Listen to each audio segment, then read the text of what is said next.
પણ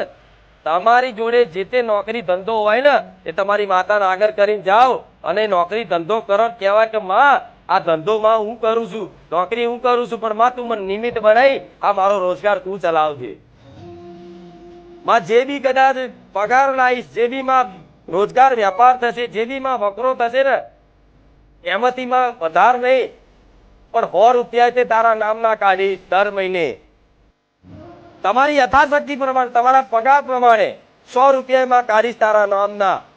આ રીતે કદાચ એની નામની બચત કરો ને એના નામથી કોઈ ગરીબ કુવાસી હોય, કોઈ અબોલા જીવ હોય, કોઈ બીમાર વ્યક્તિ હોય,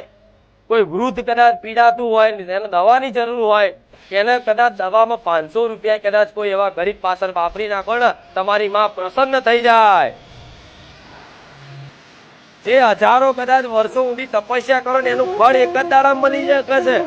પણ એવો વિશ્વાસ રાખવો પડે, એવી સેવા ભાવના રાખવી પડે